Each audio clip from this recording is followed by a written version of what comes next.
choisi Jésus pour guider ma vie. Mon bien-aimé Jésus, il est à moi, je suis à lui. J'ai choisi Jésus pour guider ma vie. Mon bien-aimé Jésus, il est à moi, je suis à lui. J'ai choisi Jésus pour guider ma vie. Mon bien-aimé Jésus, il est à moi. Donc, merci Seigneur pour cette opportunité de continuer les études bibliques sans être inquiété par des militaires ou par des terroristes. Parce qu'il y a nos frères et sœurs qui vivent dans ces conditions-là. Quand ils font les études bibliques en Arabie Saoudite, en Érythrée, et ils ont la peur d'être parfois attaqués par des soldats. Et nous vivons dans cette liberté. Nous devons rendre grâce aussi pour cela. Ça ne veut pas dire que nous sommes dans une position forcément meilleure, mais c'est-à-dire que chacun doit se réjouir dans ce qui est bien pour lui. Cette liberté, elle est bonne pour nous. Ça nous permet de faire ces études bibliques tranquillement. On ne dit pas que la persécution sera quelque chose de mauvais, mais pour nous qui vivons la liberté, c'est une bonne chose. Et pour ceux qui vivent la persécution, il y a aussi des fruits à retirer de cela. Mais nous nous réjouissons pour cette liberté-là et nous comptons en profiter pour travailler au maximum pendant qu'il fait jour, comme dit le Seigneur. Voilà, donc nous continuons dans 1 Roi chapitre 20. 1 Roi chapitre 20. C'était Akab qui avait connu une guerre face aux Syriens. Les Syriens étaient très sûrs d'eux et le Seigneur les a confondus en donnant une victoire éclair à Akab. Et nous sommes arrêtés au verset 22, je crois.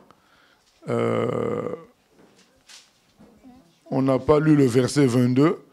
Et donc, on va continuer avec le verset 22, après la victoire d'Akab. 1 Roi chapitre 20, verset 22. Alors le prophète s'approcha du roi d'Israël et lui dit, « Va, fortifie-toi, examine et vois ce que tu as à faire, car au retour de l'année, le roi de Syrie montera contre toi. » Les serviteurs du roi de Syrie lui dirent, « Leur Dieu est un Dieu de montagne. C'est pourquoi ils ont été plus forts que nous. Mais combattons-les dans la plaine, et l'on verra si nous ne serons pas plus forts qu'eux. Fais encore ceci, ôte chacun des rois de son poste, et remplace-les par des chefs. Et forme-toi une armée pareille à celle que tu as perdue, avec autant de chevaux et autant de chars. Puis nous les combattrons dans la plaine, et l'on verra si nous ne serons pas plus forts qu'eux. » Il les écouta, et il fit ainsi. L'année suivante, Ben-Hadad passa les Syriens en revue et monta vers Aphek pour combattre Israël. Les enfants d'Israël furent aussi passés en revue. Ils reçurent des vivres et ils marchèrent à la rencontre des Syriens. Ils campèrent vis-à-vis d'eux, semblables à 2 petits troupeaux de chèvres, tandis que les Syriens remplissaient le pays. L'homme de Dieu s'approcha et dit au roi d'Israël, « Ainsi parle l'Éternel, parce que les Syriens ont dit, « L'Éternel est un Dieu des montagnes et non un Dieu des vallées. Je livrerai toute cette grande multitude entre tes mains, et vous saurez que je suis l'Éternel. » Ils campèrent 7 jours en face les uns des autres. Le 7e jour, le combat s'engagea, et les enfants d'Israël tuèrent aux Syriens 100 000 hommes de pied en un jour. Le reste s'enfuit à la ville d'Aphek, et la muraille tomba sur 27 000 hommes qui restaient. Ben-Hadad s'était réfugié dans la ville, où il allait de chambre en chambre. Ses serviteurs lui dirent, « Voici, nous avons appris que les rois de la maison d'Israël sont des rois miséricordieux. Nous allons mettre des sacs sur nos reins et des cordes à nos têtes, et nous sortirons vers le roi d'Israël. Peut-être qu'il te laissera la vie. » Ils se mirent des sacs autour des reins et des cordes autour de la tête, et ils allèrent auprès du roi d'Israël. Ils dirent, « Ton serviteur Ben-Hadad dit, « Laisse-moi la vie. » Akab répondit, « Est-il encore vivant? Il est mon frère. » Ces hommes tirèrent de là un bon augure, et ils se hâtèrent de le prendre au mot et de dire, « Ben-Hadad est ton frère. » Et il dit, « Allez, amenez-le. » Ben-Hadad vint vers lui, et Akab le fit monter sur son char. Ben-Hadad lui dit, « Je te rendrai les villes que mon père a prises à ton père, et tu établiras pour roi des rues à Damas, comme mon père en avait établi à Samarie. Et moi, reprit Akab, je te laisserai aller, en faisant une alliance. » Il fit alliance avec lui et le laissa aller. Voilà. Donc, finalement, les Syriens, un prophète a averti Akab que les Syriens vont continuer, et ils reviendront pour attaquer. Et alors, prépare-toi à cela. Et les Syriens, en se préparant, ils se sont dit, leur Dieu, c'est un Dieu des montagnes. Donc, on va les combattre dans la plaine. Voilà. Cet exemple est là pour nous faire comprendre qu'autrefois, les guerres, c'est vrai, ça concernait des populations, des peuples, mais ça concernait aussi leur Dieu. Donc, au fait, quand un peuple se battait, il se battait aussi pour l'honneur de son Dieu. Ce n'était pas seulement pour le peuple. Donc, il y avait cette notion-là. Et on considérait que chaque Dieu soutenait son peuple et comprenait les guerres d'Israël. Les guerres d'Israël servaient à montrer qu'il n'y a qu'un seul vrai Dieu. C'est le Dieu d'Israël. Donc, ce n'était pas parce que Dieu était méchant vis-à-vis des autres peuples. Non, Dieu aime tous les humains, mais Dieu voulait montrer par le fait qu'on a lu, le peuple d'Israël était comme deux troupeaux de chèvres, alors que les Syriens couvraient tout le pays. Bon, lors d'une guerre pareille, c'est les deux troupeaux de chèvres qui gagnent. Tout le monde doit comprendre quoi? Que le véritable Dieu, c'est le Dieu qui a soutenu les deux troupeaux de chèvres. Le but, Dieu a laissé faire ces guerres parce que c'était pédagogique. C'était toujours dans le cadre du salut. C'était toujours pour montrer qu'il n'y a qu'un seul Dieu, le véritable. Il s'est servi de l'orgueil des humains pour se révéler quand même à travers les guerres. C'est cela. Et on l'entend quand on le comprend quand on écoute cet homme dire leur Dieu, c'est le Dieu des montagnes. Dieu dit, ah bon, donc moi on veut me lier et m'emprisonner dans les montagnes. Je vais leur montrer que je suis le Dieu de l'univers. Et donc, vous allez encore les battre une fois de plus. Notre Dieu n'est pas le Dieu des montagnes. Comme certains pensent que Dieu ne peut aider que pour certains cas, pas pour d'autres. Dieu peut aider pour toutes les situations qu'on peut rencontrer. Ce n'est pas le Dieu d'une seule situation, c'est le Dieu qui peut faire tout. Tout est possible à celui qui croit et rien n'est impossible à Dieu, dit la parole de Dieu. Donc c'est cela et le Seigneur leur donne une victoire éclatante.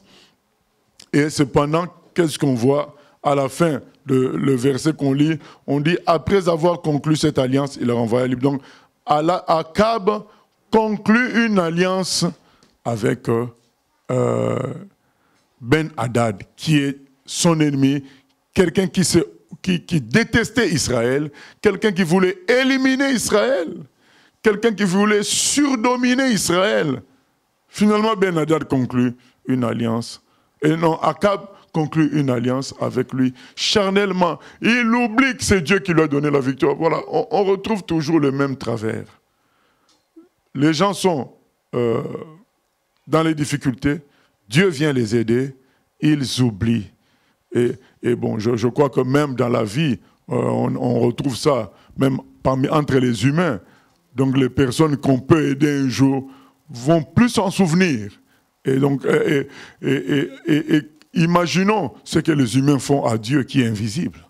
Si déjà ils le font à un oncle, ils le font à une tante, ils le font à un ami, bon, à combien plus forte raison à Dieu qui est invisible, les gens oublient souvent que c'est Dieu qui a fait les choses. C'est Dieu qui leur a donné la vie. C'est Dieu qui leur a donné... Et certains n'y pensent même plus dès que la chose est arrivée. Ils oublient complètement Dieu. Et c'est ce qui est arrivé à Akab. C'est Dieu qui lui donne une victoire comme ça, asymétrique. Parce que il est un petit peuple face à un grand peuple. Et c'est lui qui gagne. La compréhension, vraiment, non seulement c'est Dieu qui l'a prévenu, mais en plus il lui donne cette victoire-là. C'était clair qu'il ne devait que penser à Dieu, mais non. Il décide que c'est lui qui est le vainqueur. Ce n'est plus Dieu qui est le vainqueur, c'est lui qui est le vainqueur. Donc il décide de faire alliance, comme si c'était à lui la victoire. Ce n'était pas à toi la victoire. Tu te permets de faire l'alliance avec ton ennemi qui cherchait ton élimination. Bien-aimé, attention, on n'a pas à faire alliance n'importe comment avec n'importe qui. Il faut toujours s'en référer à Dieu, il faut toujours regarder vraiment les choses clairement. En faisant une mauvaise alliance, on peut se retrouver dans des difficultés extraordinaires. Et nous allons voir la suite à partir du verset 35. L'un des fils des prophètes dit à son compagnon, d'après l'ordre de l'Éternel, « Frappe-moi, je te prie. » Mais cet homme refusa de le frapper. Alors il lui dit, « Parce que tu n'as pas obéi à la voix de l'Éternel, voici, quand tu m'auras quitté, le lion te frappera. » Et quand il l'eut quitté, le lion le rencontra et le frappa. Il trouva un autre homme, et il dit, « Frappe-moi, je te prie. » Cet homme le frappa et le blessa. Le prophète alla se placer sur le chemin du roi, et il se déguisa avec un bandeau sur les yeux. Lorsque le roi passa, il cria vers lui et dit, « Ton serviteur était au milieu du combat, et voici un homme s'approche et m'amène un homme en disant, « Garde cet homme. S'il vient à manquer, ta vie répondra de sa vie, ou tu paieras un talent d'argent. » Et pendant que ton serviteur agissait ça et là, l'homme a disparu. Le roi d'Israël lui dit, « C'est là ton jugement.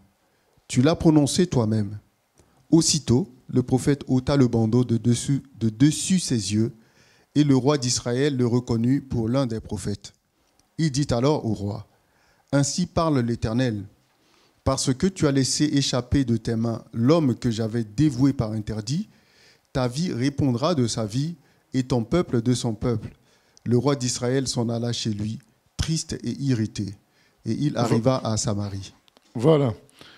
Donc, le Seigneur envoie un prophète pour dire à Akab, tu t'es mal comporté. Ça nous fait penser à la phrase que le Seigneur avait dite à Élie, j'ai laissé 7000 juifs justes qui n'ont pas fléchi le genou devant Baal. Donc, Élie n'était pas seul. Il y avait d'autres que Dieu pouvait utiliser. Donc on en a la démonstration là. Il y avait tout un groupe de prophètes et le Seigneur choisit un pour aller dire à Akab qui s'est mal comporté. C'est le Seigneur qui lui a donné la victoire. Il n'avait pas à gérer Ben-Hadad par lui-même. On t'a donné la victoire, on t'a confié quelqu'un. C'est l'Éternel qui devait décider de son sort.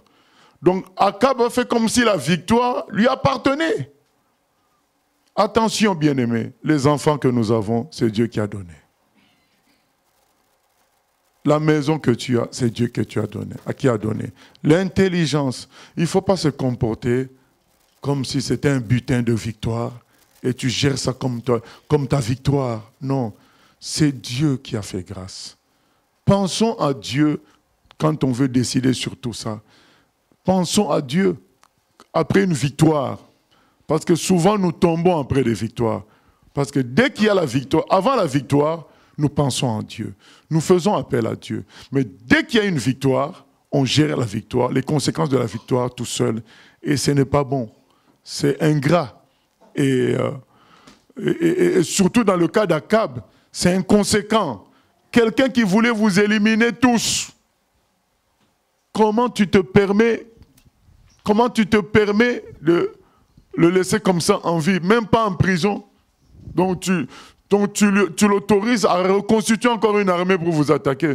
C'était irresponsable et inconséquent. Et le prophète parle à Akab. Mais on va faire une petite parenthèse sur le procédé qu'emploie le prophète pour se faire entendre d'Akab. Premièrement, il demande à un des compagnons de le frapper. L'autre refuse et il lui prophétise qu'un lion va le frapper, va le tuer. Et on peut s'étonner de ça, dire mais c'est trop très dur. Comment juste une parole comme ça, voilà, frappe-moi, c'est quand même pas facile de frapper quelqu'un. Et le monsieur a refusé. Mais bien aimé, il y a un détail. Il est écrit, pour moi, en français courant, mais même en français normal, chez l'ancien, c'est montré que c'est Dieu qui ordonne. Chez moi, c'est écrit, en ce moment-là, le Seigneur ordonna à un membre d'une communauté de prophètes de dire à l'un de ses compagnons, frappe-moi, mais l'autre refusa. Donc, on nous dit que c'est l'Éternel, c'est l'ordre de l'Éternel. Il dit, frappe-moi. Qu'est-ce que ça nous apprend, ça? Ça nous apprend que quand un ordre vient de Dieu, il ne sera pas toujours logique. Là, on te demande de frapper quelqu'un. Quelqu'un te dit, frappe-moi. Ce n'est pas logique. Mais c'est l'ordre de Dieu. Et puis, on doit aussi réfléchir. Quelqu'un ne peut pas te dire, frappe-moi comme ça dans la folie. Si encore il te frappait, on comprendrait. Mais c'est lui-même qui va souffrir. Il te dit, frappe-moi. C'est ça, quoi. Et cet homme-là a résisté à l'ordre de Dieu. C'est un avertissement pour nous tous. C'est que on n'a pas à résister à l'ordre du Seigneur. On n'a pas à résister à la parole de Dieu. On doit obéir à la parole de Dieu. Si c'est la parole de Dieu, on obéit. C'est vrai, bien-aimés, les jugements du Seigneur ne sont pas actifs à notre époque, à tout moment. Tout simplement parce que Dieu a réservé un jour où il jugera tout le monde. Dans Matthieu 12, il est écrit qu'il jugera même les paroles prononcées par les gens. Même les paroles. Tout est enregistré. Dans l'Apocalypse, on nous montre qu'il y a des livres où il y a les faits et gestes de chacun. Donc c'est enregistré. Tout ce qu'on vit là, c'est comme si c'était filmé. C'est pas comme si, c'est filmé. Et ça sera revu un jour. Donc Dieu jugera. Parce qu'un des problèmes qu'on rencontre, c'est de dire, mais oui, mais pasteur, les gens désobéissent à Dieu. Tous les jours, ils obéissent à la parole de Dieu. Même parfois dans l'église. Mais on les voit toujours vivants, on les voit toujours normaux. Oh, déjà on ne connaît pas leur vie en détail pour savoir comment Dieu les a frappés. Et deuxièmement, le jugement de Dieu ne sont pas encore actifs totalement. Les jugements qui sont actifs, ils sont d'ordre pédagogique. Ils frappent pour apprendre quelque chose, pour qu'on reçoive une leçon. Mais le jugement punition, c'est-à-dire sans pédagogie, ça sera à la fin des temps. Il y a un jour où il jugera les actes des humains. Mais en attendant, il fait par-ci, par-là des jugements, il frappe d'une manière pédagogique afin qu'on en tire des leçons. Et c'est le cas là. La leçon que nous en tirons, c'est que quand Dieu parle, il faut écouter. Même s'il se sert de quelqu'un de simple, il faut écouter la voix de Dieu. Oui, question. Voilà. Donc, oui.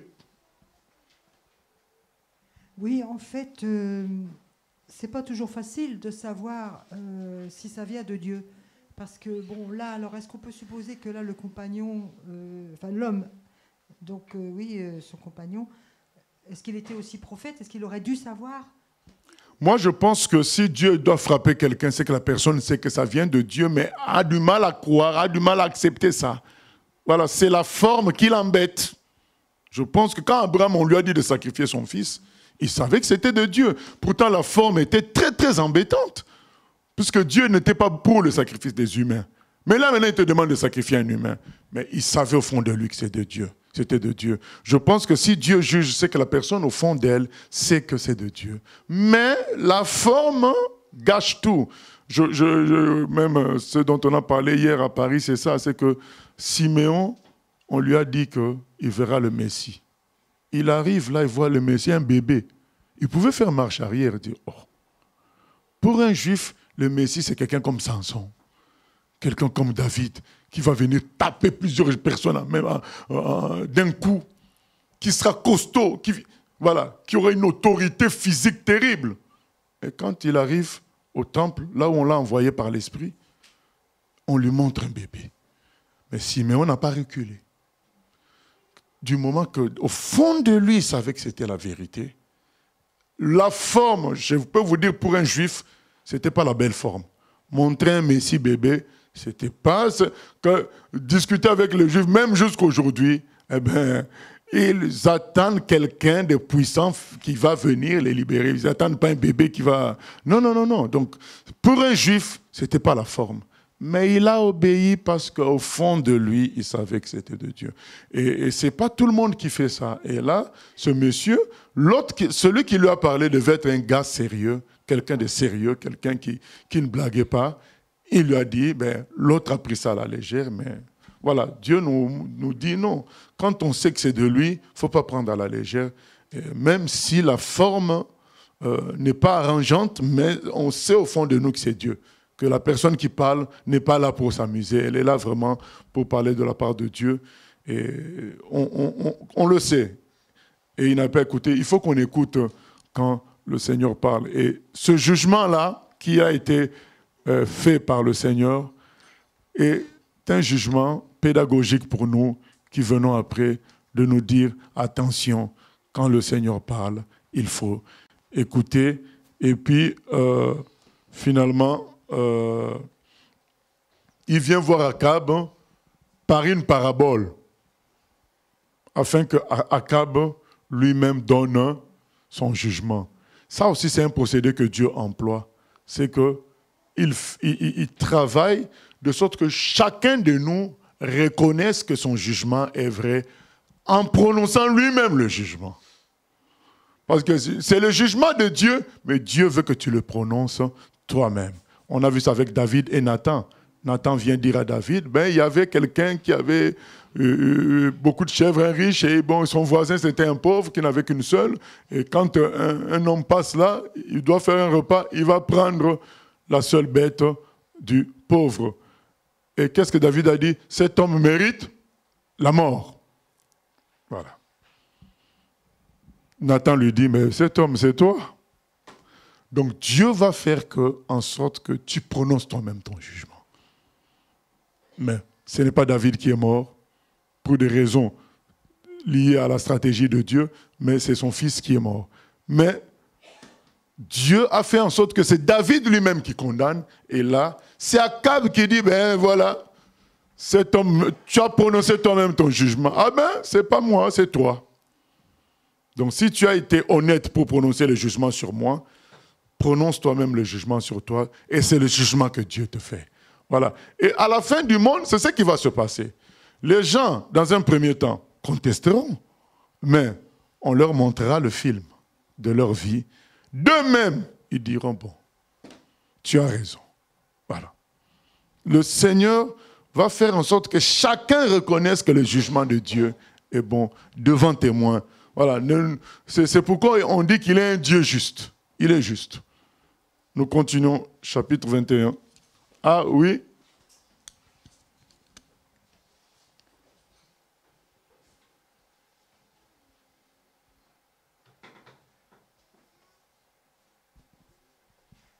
Oui, je voulais demander si Dieu procède de la même façon aussi pour montrer la vraie repentance. Que la personne reconnaisse. Oui, ça peut faciliter justement, voilà, la vraie repentance. La personne s'est condamnée, maintenant elle ne peut plus faire marche arrière, elle est obligée d'aller jusqu'au bout, dire c'est vrai, j'ai péché, je me suis mal comporté. Peut-être si on l'avait abordé directement, elle allait par réflexe d'orgueil dire non, c'est pas comme ça.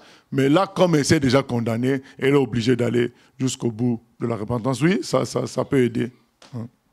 Encore une question. Est-ce que chacun devrait aussi, au travers, disons, cette procédure, reconnaître qu'elle a fait une vraie repentance? Ce que je veux dire, c'est que je comprends par rapport à ce que tu dis, c'est que pour que quelqu'un demande pardon, il faudrait qu'il reconnaisse qu'il est fautif et il mérite telle chose.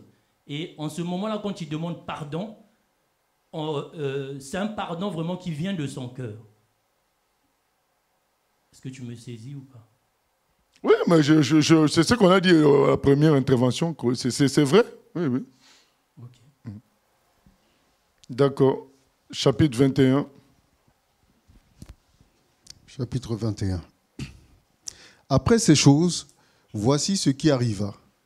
Naboth de Jizréel avait une vigne à Jizréel, à côté du palais d'Akab, roi de Samarie. Et Akab parla ainsi à Naboth. « Cède-moi ta vigne, pour que j'en fasse un jardin potager, car elle est tout près de ma maison. Je te donnerai à la place une vigne meilleure. Ou si cela te convient, je te paierai la valeur en argent. » Mais Naboth répondit à Akab, « Que l'Éternel me garde de te donner l'héritage de mes pères. » Akab rentra dans sa maison triste et irrité à cause de cette parole que lui avait dite Naboth de Jizréel. « Je ne te donnerai pas l'héritage de mes pères. » Et il se coucha sur son lit, détourna le visage et ne mangea rien. Jézabel, sa femme, vint auprès de lui et lui dit, « Pourquoi as-tu l'esprit triste et ne manges-tu point ?»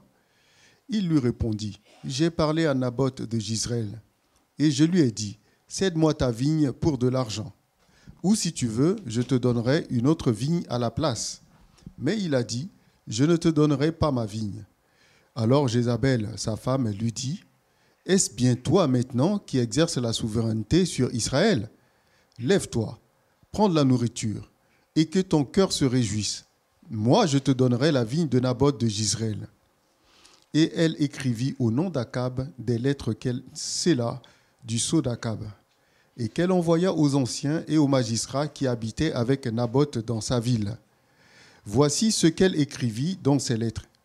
Publiez un jeûne, placez Naboth à la tête du peuple, et mettez en face de lui 2 méchants hommes, qui déposeront ainsi contre lui. Tu as maudit Dieu et le roi. Puis menez-le dehors, lapidez-le, et qu'il meure. Les gens de la ville de Naboth, les anciens et les magistrats qui habitaient dans la ville, agirent comme Jézabel le leur avait fait dire, d'après ce qui était écrit dans les lettres qu'elle leur avait envoyées. Ils publièrent un jeûne, et ils placèrent Naboth à la tête du peuple. Les 2 méchants hommes vinrent se mettre en face de lui, et ces méchants hommes déposèrent ainsi devant le peuple contre Naboth. Naboth a maudit Dieu et le roi. Puis ils le menèrent hors de la ville, ils le lapidèrent et il mourut. Et ils envoyèrent dire à Jézabel, « Naboth a été lapidé et il est mort. » Lorsque Jézabel apprit que Naboth a été lapidé et qu'il était mort, elle dit à Akab, « Lève-toi, prends possession de la vigne de Naboth de Jizréel, qui a refusé de te la céder pour de l'argent.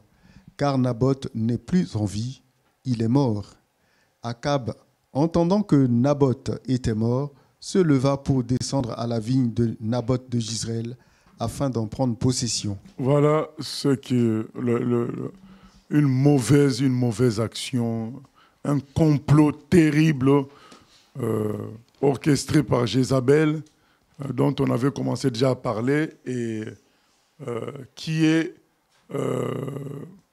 le modèle de mauvaises femmes très graves. Quelqu'un qui a pris la place de son mari dans la direction des choses, qui domine réellement son mari, mais et qui est animé d'un esprit de manipulation sur tout le monde. C'est pas que sur son mari. Donc là, on voit comment elle a orchestré ce complot. Donc si elle a pu avoir son mari, elle sera animée du même esprit envers beaucoup d'autres personnes, envers tout le monde. Et c'est ce qui se passe avec cette femme Jézabel. Et malheureusement, ce sont des femmes qui détruisent sérieusement. Elles vont détruire d'abord, c'est l'homme dont elles sont l'épouse, et puis détruire la responsabilité, les gens qui dépendent de cet homme-là. et c'est ce que fait Jézabel. Mais on a tort de penser que c'est des femmes juste qui ont une grande autorité, qui dominent. On doit comprendre que il n'y a pas que leur autorité, elles ont aussi un esprit de manipulation. Voilà. On ne doit pas, juste dès qu'on voit une femme avec autorité, dire Jézabel. Non, il n'y a pas que l'autorité, il y a l'esprit de manipulation qui est là, et l'esprit de méchanceté aussi. Voilà. Tuer un homme comme ça dans un complot vil, c'est vraiment être méchant. Ça, c'est vraiment la méchanceté. Un innocent, quoi. Un innocent. Et dans leur manipulation, ces hommes-là, sur certains plans, s'en tirent. Parce qu'elle est prête à satisfaire cet homme-là là où il est faible. Voilà, c'est aussi comme ça qu'elle manipule ces hommes-là. Donc, elles étudient là où l'homme a des faiblesses. Eh bien, elles servent l'homme dans leur faiblesse. Et l'homme se sent comme aimé, se sent comme soutenu. Et du coup, il baisse la garde sur ce qui est important. C'est ça, l'esprit de Jézabel. Donc, tu veux ça, je te donne. Tu veux ça, je te donne. Mais, quand arrivent les dossiers importants, c'est elle qui contrôle. Voilà. Manipulation très élevée. Donc là, Akab est triste à cause du fait qu'on lui a refusé la vigne par Naboth. Et Jézabel dit, oh, ce n'est pas un problème, je vais régler ça. Voilà. Donc, elle est prête à satisfaire les caprices de son mari. Nous croyons que Jézabel, les gens ont vu seulement l'image de domination. Non, c'est une domination intelligente, voilà, subtile. Donc, les petits caprices de l'homme sont satisfaits. Du coup, l'homme baisse totalement la garde. Voilà. Alors que quand on a une femme qui peut nous contester dans nos petits caprices, c'est une bonne chose. Donc, on a souvent accusé certains d'être Jézabel sans qu'elle le soit. Donc, parce qu'on voit juste une certaine opposition, une certaine autorité en elle. Non, Jézabel, ce n'est pas seulement ça. Jézabel, c'est vraiment la domination avec la manipulation. Un système de satisfaction dans les caprices de personnes, voilà, pour pouvoir leur faire baisser leur garde et les dominer. Donc c'est ça qui fait tout Jézabel. Ce n'est pas seulement le côté autoritaire, il y a le côté manipulation, il y a le côté satisfaction des caprices des gens, comme ça. C'est pourquoi on a parfois l'impression qu'elles ont une double personnalité. Non, ça fait partie de leur personnalité, justement pour avoir les gens. Donc elles peuvent être très douces pour satisfaire, mais en même temps violentes pour s'imposer. Voilà. Donc il y a les deux. Et Akab était pris dans ce piège-là. Ce n'est pas facile de s'en sortir. Pour s'en sortir, il faut appliquer ce que l'apôtre Paul nous a dit, que ceux qui sont mariés vivent comme s'ils n'étaient pas mariés. Voilà. C'est ça qui te permettra d'être libéré d'une Jézabel. Ben, tu mets de côté tes caprices humains, donc tu vis comme si, voilà, tu n'avais pas besoin qu'une femme satisfasse à ces caprices-là, et tu t'attends seulement au Seigneur. C'est ça qui peut sauver quelqu'un. Mais si on continue avec ses propres désirs charnels, ses propres caprices, et la personne connaît ça, elle continuera toujours à nous manipuler. Et nous-mêmes, on n'est pas libérés. Ça va continuer indéfiniment. Pour être libéré d'une Jézabel, il faut commencer par dépendre que de Dieu seul pour sa joie et son bonheur. À partir de là, on peut faire face, s'opposer, et avec la prière, ça peut changer même, ça peut sauver la personne. Voilà, donc c'est ce qu'a été Jézabel, voilà, que l'on retrouve encore aujourd'hui dans beaucoup de milieux, dans beaucoup d'endroits, même dans les églises. Oui, oui. Oui, pasteur, est-ce qu'on peut considérer la femme de Potiphar comme une figure de Jézabel? On n'a pas beaucoup d'éléments. On n'a pas beaucoup d'éléments. On n'a pas beaucoup d'éléments. Oui, oui.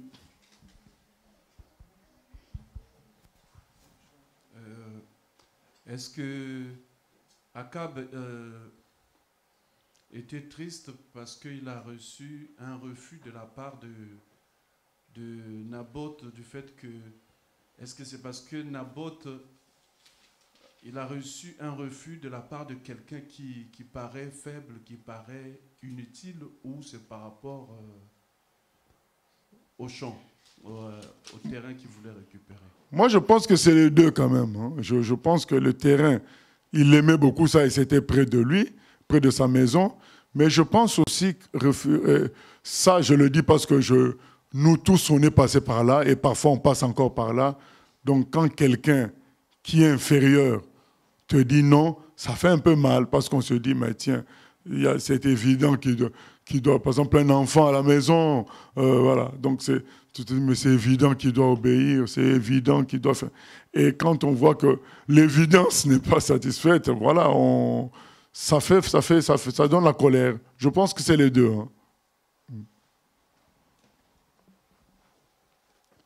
Voilà, donc complot sale, vraiment complot sale. Et elle entraîne beaucoup de gens. Et ils font ça, ils créent comme une sorte de jeûne et prière. Et là, donc c'est vraiment diabolique. C'est vraiment diabolique, ce complot-là de Jézabel. Oui, oui.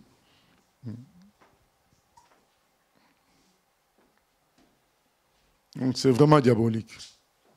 Oui, pasteur. Oui, oui, ça marche. Quel enseignement peut-on tirer du fait que Naboth refuse de donner de céder sa vigne à l'ancien roi d'Israël? Ah, bah c'est éteint, il paraît. Tu vas le... Ok. Ouais, quel enseignement peut-on... C'est toujours éteint. Il faut que ça s'allume vert, voilà.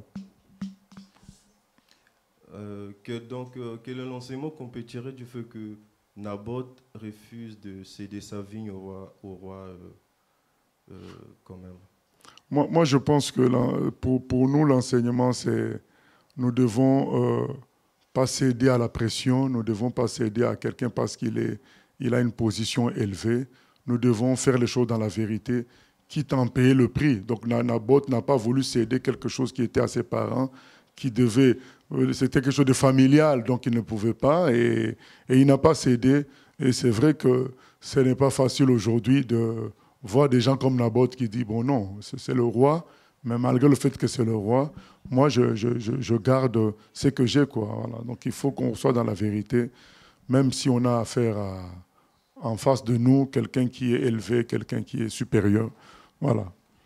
Et ce n'est pas fini. Cette histoire-là de Naboth qui subit deux méchants qui témoignent contre lui et qui finit par mourir, ça nous rappelle qui? Ça nous rappelle quelle histoire? Dans le Nouveau Testament. Non, mais Jésus aussi, quand il était jugé, on l'avait amené des gens pour faire des faux témoignages. Voilà. Il y avait des gens qui étaient venus, quand les prêtres le jugeaient, les souverains sacrificateurs, il y avait des gens qu'on avait payés pour venir faire aussi des faux témoignages. Et ensuite, on a amené Jésus à la croix. Et voilà, donc c'est ça. Ça peut nous arriver, et Jésus en est l'exemple. Il est mort à cause de la vérité. Donc on doit être prêt à mourir à cause de la vérité. Oui.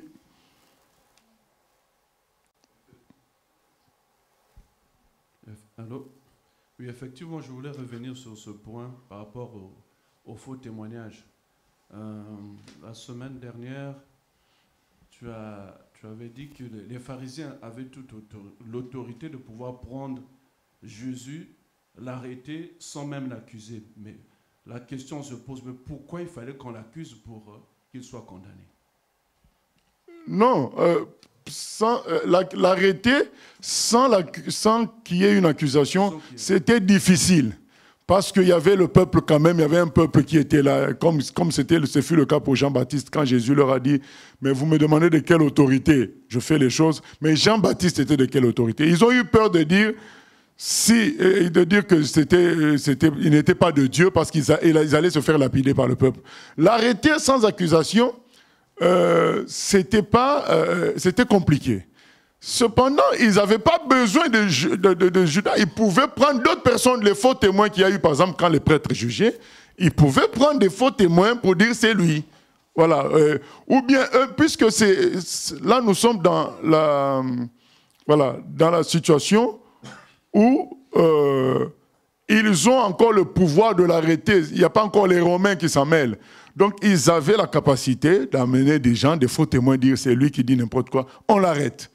Oui. Mais ça leur donnait une puissance spirituelle. Que ça soit plutôt un membre de ton camp qui te vende, ça donne à ces gens-là une puissance spirituelle sur Jésus. Je vais vous donner un exemple. Aujourd'hui, quelqu'un qui habite à 50 km de chez toi peut aller raconter aux gens « Ah ben je vois le frère un tel, je sais qu'il prie à 4 heures du matin devant une statue. » Bon, il y a des gens qui vont croire, mais la majorité ne va pas trop croire, te connaissant. Mais si c'est ta femme qui dit « Ah, mon mari, moi, je le surprends, je l'ai déjà surpris à 3 reprises en priant devant une statue. » Qui ne va pas croire? Parce que c'est ta femme qui dit ça. Du coup, ça donne une autorité au faux témoignage. Puisque ça vient de ta femme. Mais si c'était quelqu'un de l'extérieur, à 20 km, ou parfois qui est contre toi, quand il va dire ça, là on dit, ah bon, on sait qu'il n'aime pas trop le frère. Donc, on peut douter. La nouvelle manquera d'autorité. Mais quand c'est ta femme qui dit, j'ai surpris à 3 reprises mon mari devant une statue dans notre chambre, dans une de nos chambres. Là, tout le monde va dire, mais dans quel intérêt cette femme-là va faire ça? Forcément, si elle fait ça, c'est vrai. Donc, elle recherche la vérité.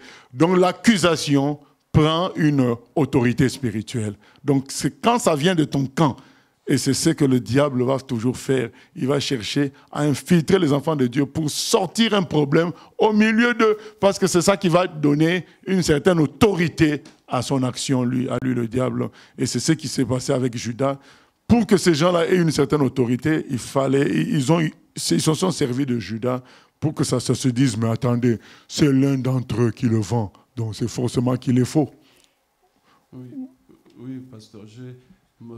Ma question, c'est plutôt sur l'accusation. Comme on dit que le diable est notre accusateur, est-ce qu'il procède de cette manière pour avoir plus...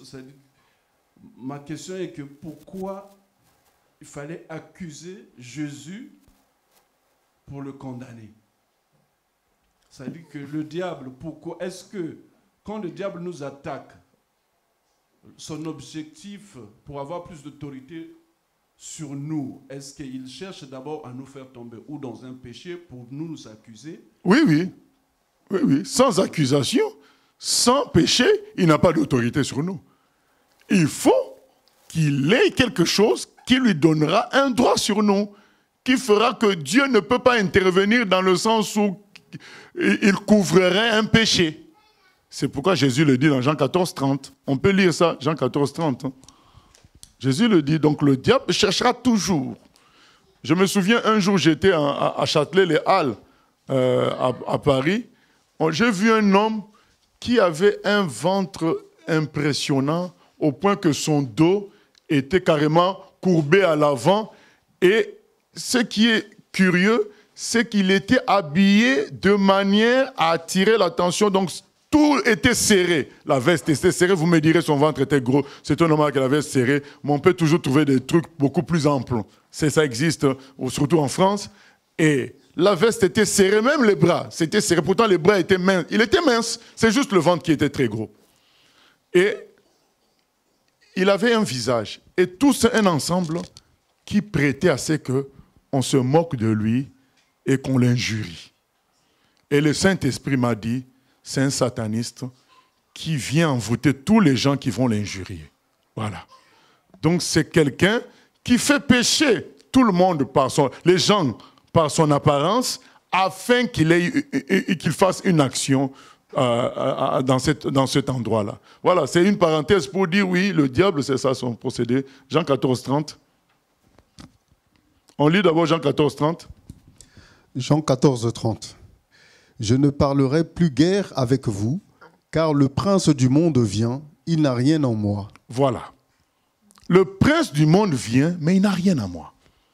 Donc, le diable va chercher à avoir quelque chose pour pouvoir revendiquer, dire, mais c'est à moi. C'est à moi. Donc, même Dieu va dire, mais oui, c'est vrai, c'est à lui. Donc, c'est pourquoi il va trouver, et d'une manière spirituelle, c'était comme une force que ça soit Judas qui vende le Seigneur. Ça faisait comme une force, parce qu'il faut, là, il n'est pas question de Dieu, il est question de convaincre d'autres, des humains qui sont là.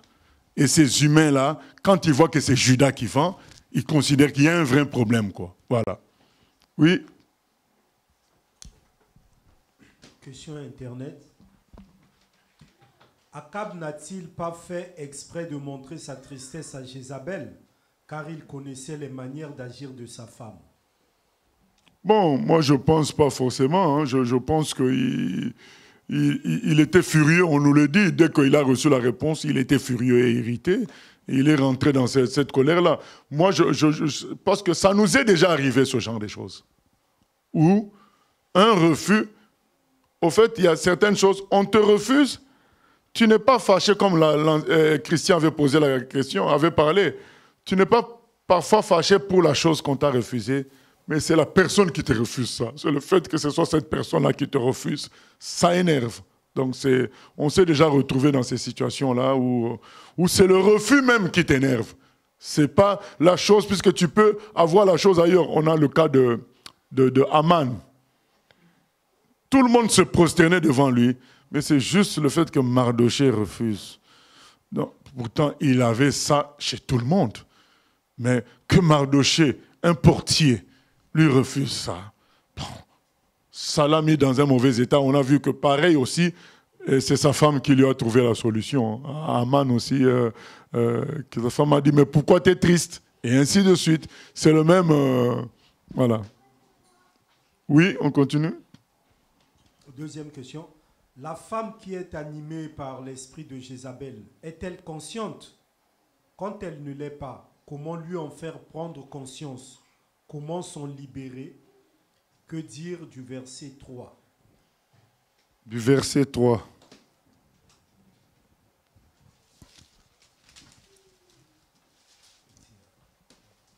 Mais Naboth lui répondit, je n'ai pas le droit devant le Seigneur de te céder la vigne que j'ai héritée de mes... Je sais, quel verset 3? Oui, c'est ça. Je n'ai pas le droit de vendre la vigne de mes... Mais quel est le lien avec Jézabel, là? Non, en fait, ça, ça doit être trois questions distinctes. Ah, d'accord. La première, ça doit être la femme qui est animée par l'esprit de Jézabel. Est-elle consciente? Quand elle ne l'est pas, comment lui faire prendre conscience? Oui, moi je pense que c'est toujours la vérité, que chacun de vous dise la vérité à son prochain. Mais maintenant, on ne va pas aller dire à quelqu'un, mais toi, tu as l'esprit de Jézabel. Donc je pense que, comme l'apôtre le dit dans Colossiens 4, 6, que notre parole soit assaisonnée de sel, afin que nous sachions comment répondre à chacun, parler à chacun. Donc nous devons dire les choses, et comme le 2 Timothée aussi nous dit dans 2, 23, 25, avec douceur, pour que les gens viennent à la repentance. Voilà, donc on doit dire les choses, mais conduit par le Saint-Esprit, seule la vérité affranchie. Il n'y a pas d'autre moyen. Donc on doit faire comprendre à la personne, là tu te comportes et de telle manière. Et parfois c'est elle-même qui dira, est-ce que c'est comme l'esprit de Jézabel? On dit, bon oui c'est presque, ou bien c'est ça. Donc ce n'est que la vérité qui peut sauver. Il faut savoir dire ça, mais d'une manière sage pour construire et non pas pour accuser. Et deuxièmement, comment s'en libérer? La prière est l'acceptation de la parole de Dieu qui veut qu'on se mette à la dernière place, qui veut qu'on aime. Donc la prière est la parole de Dieu. Voilà, donc troisième maintenant, que dire du verset 3? Bon, je ne comprends pas que dire là, mais c'est peut-être que je répondrai, c'est que notre frère, on a parlé ensemble là, Mais Naboth lui répondit, je n'ai pas le droit devant le Seigneur de te céder la vigne que j'ai héritée de mes ancêtres. Donc, moi, je pense que c'est quelque chose dont il devait rendre compte familialement. Ce n'était pas comme à lui tout seul. C'était quelque chose de sa famille. Donc, il serait celui qui trahit en quelque sorte sa famille en faisant ça, quoi. Bon, c'est ça. Oui.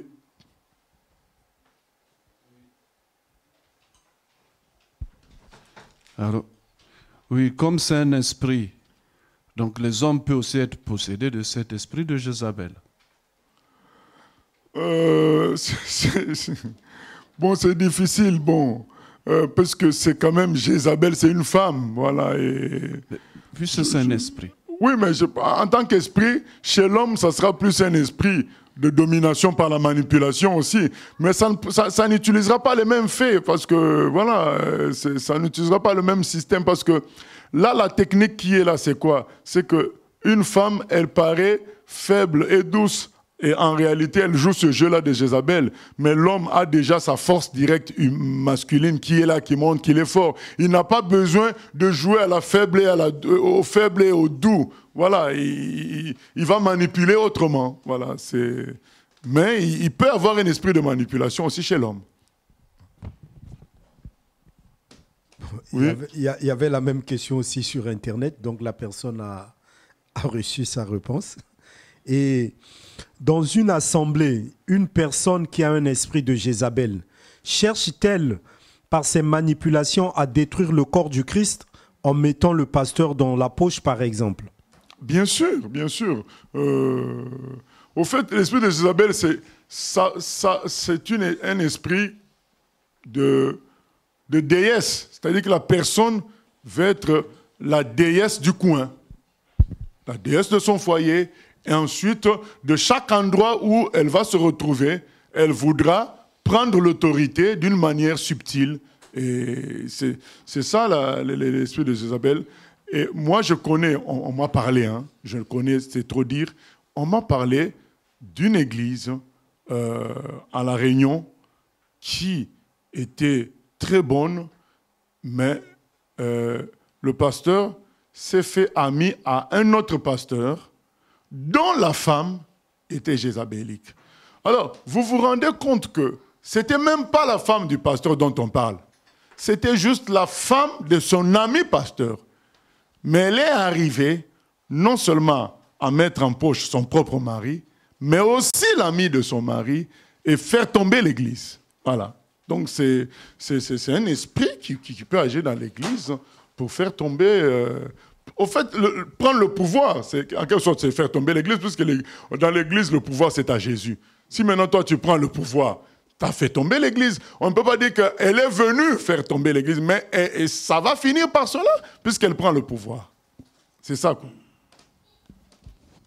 Ok. 1 Roi 22. Ah non, c'est pas fini. Hein. 21. Verset 17. Ah, ok, c'est bon. Là. Alors la parole de l'Éternel fut adressée à Élie le Tishbite en ces mots. « Lève-toi, descends au-devant d'Akab, roi d'Israël à Samarie. Le voilà dans la vigne de Naboth, où il est descendu pour en prendre possession.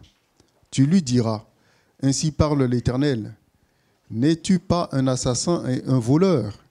Et tu lui diras, ainsi parle l'Éternel. Au lieu même où les chiens ont léché le sang de Naboth, les chiens lécheront aussi ton propre sang. » Akab dit à Élie, « M'as-tu trouvé mon ennemi ?» Et il répondit, « Je t'ai trouvé, parce que tu t'es vendu pour faire ce qui est mal aux yeux de l'Éternel. Voici, je vais faire venir le malheur sur toi, je te balayerai, j'exterminerai quiconque appartient à Akab, celui qui est esclave et celui qui est libre en Israël. Et je rendrai ta maison semblable à la maison de Jéroboam, fils de Nébat, et à la maison de Bacha, fils d'Akija, parce que tu m'as irrité et que tu as fait pécher Israël. L'Éternel parle aussi à Jézabel, et il dit, « Les chiens mangeront Jézabel près du rempart de Jizreel. Celui de la maison d'Akab, qui mourra dans la ville, sera mangé par les chiens, et celui qui mourra dans les champs sera mangé par les oiseaux du ciel. Il n'y a eu personne qui se soit vendu comme Akab pour faire ce qui est mal aux yeux de l'Éternel. Et Jézabel, sa femme, l'y excitait. Il a agi de la manière la plus abominable en allant après les idoles, comme le faisaient les Amoréens, que l'Éternel chassa devant les enfants d'Israël.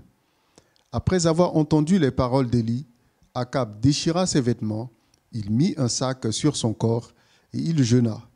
Il couchait avec ce sac et il marchait lentement. Et la parole de l'Éternel fut adressée à Élie, le Tishbite, en ces mots. « As-tu vu comment Akab s'est humilié devant moi? Parce qu'il s'est humilié devant moi, je ne ferai pas venir le malheur pendant sa vie. Ce sera pendant la vie de son fils que je ferai venir le malheur sur sa maison. » Voilà comment l'histoire continue. Élie est réveillé par Dieu pour aller voir Akab. Et Akab l'appelle même mon ennemi. Voilà, donc parce qu'il a souvent donné des prophéties qui contredisaient ses propres pensées à lui. Il en arrive à l'appeler mon ennemi. Mais est-ce qu'Élie était son ennemi? Non. Mais nous devons comprendre, bien-aimés, que quand nous disons la vérité, nous nous faisons ennemis de beaucoup de personnes. Ce n'est pas... parfois, on se dit, mais pourquoi il est fâché comme ça? Pourquoi il est fâché comme ça? Mais oui, parce que tu as parlé de Jésus, et Jésus, c'est la vérité. Même dans les rues évangélisation, tu te dis, mais juste parce que j'ai dit Jésus, pourquoi la personne se fâche? Mais c'est la vérité. La vérité fait que les gens finissent par sentir comme si tu les visais, tu veux les attaquer. Oh, parfois, voilà, tu ne les connais pas. Mais c'est les effets de la vérité. Et là, les effets de la vérité font que Akab finit par dire que Élie est son ennemi, alors que ce n'était pas son ennemi. Il ne faisait que prêcher la vérité. Et il leur dit, mais ne vous en faites pas. Là où tu es là, eh bien, c'est là que les chiens, ils vont aussi lécher ton sang. Et Jézabel sera... où est-ce qu'elle mourra? Les chiens dévoreront Jézabel au pied de la muraille de Jizréel. Il dit, c'est là qu'on va dévorer Jézabel par les chiens. Le Seigneur a été rapide par rapport à ce qu'on a fait à Naboth. Il a réagi d'une manière rapide parce que c'était une abomination. Un innocent qui se fait tuer pour se faire spolier son bien. Le Seigneur n'a pas supporté ça. Et en utilisant le couvert d'un jeune, en mêlant beaucoup de personnes, des méchants, le Seigneur a réagi tout de suite. Et c'est ça qui va déterminer, vraiment sceller la chute de Jézabel et d'Akab, cette histoire-là de Naboth. Voilà. Oui. En fait, on pouvait penser que Élie avait terminé sa mission, vu qu'il avait donc couvert Élisée de son manteau. Et là, quelque part, enfin, on le voit réapparaître, si on peut dire.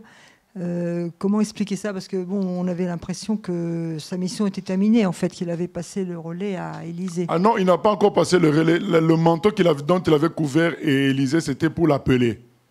Dire, tu es appelé à ça. Mais on verra quand il passera le relais, c'est quand il ira au ciel. Voilà. Ah oui, c'est ça. Oui.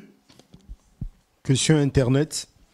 S'il faut un péché pour que Satan puisse nous accuser et nous attaquer, quelle est donc l'influence spirituelle du pardon et de la repentance? Ces deux actes ne peuvent-ils pas annuler l'accusation ou les flèches de l'ennemi? Mais bien sûr, donc c'est écrit, ils ont vaincu à cause du sang de l'agneau. Donc le sang de l'agneau effaçant le péché, le Satan maintenant donc est bloqué. Donc c'est ça notre victoire. Notre victoire, c'est le sang de l'agneau. Parce que nul n'est parfait. Donc si Satan doit t'accuser sur quelque chose, il trouvera. Il trouvera. Et donc, quelle est notre réponse? C'est ne jamais se citer soi-même. C'est citer toujours Jésus, citer toujours le sang de l'agneau. Moi, je me souviens dans certaines délivrances qu'on a faites, les esprits ont attaqué l'un d'entre nous pour dire mais toi, tu n'es pas parfait. Toi, Et les gens ont tendance à vouloir répondre « Ah non, je suis correct » ou un truc comme ça, mais non. Ou bien, tu n'es pas puissant. Un esprit te dit comme ça pendant une délivrance. D'ailleurs, toi, tu n'es même pas puissant. Tu ne me fais pas peur. Et les gens ont tendance à hausser la voix pour faire peur. Mais non. Tu dis, c'est Jésus qui est puissant et c'est en son nom que je te chasse. Ou alors, si on t'attaque sur le plan de la perfection, nous t'avons vaincu à cause du sang de l'agneau. Le sang de l'agneau a effacé nos péchés. Et Satan peut attaquer aussi la personne même qu'on délivre pour dire, mais il a commis beaucoup de péchés. Nous, on a le droit, le Seigneur nous a dit, ceux à qui vous remettrez leurs péchés, il sera remis. Ces péchés sont pardonnés à cause du sang de l'agneau. Donc c'est ça notre victoire. C'est pourquoi il est écrit, nous avons vaincu à cause du sang de l'agneau. La repentance, c'est capital. Et d'ailleurs, l'apôtre le dit dans 2 Timothée 2, on va lire ça alors, 2 Timothée 2, 23 à 25. Donc quand on passe à la repentance, on est délivré. C'est un homme qui avait fait trop de délivrances, qui était épuisé parce que ça durait toute la journée. Après, il revenait encore. Et finalement, Dieu lui avait donné ce passage-là pour lui faire comprendre que la repentance était capitale. Oui. 2 Timothée 2, 23. Oui, à 25. Repousse les discussions folles et inutiles, sachant qu'elles font naître des querelles. Or, il ne faut pas qu'un serviteur du Seigneur ait des querelles. Il doit au contraire être affable pour tous, propre à enseigner, doué de patience. Il doit redresser avec douceur les adversaires, dans l'espérance que Dieu leur donnera la repentance pour arriver à la connaissance de la vérité.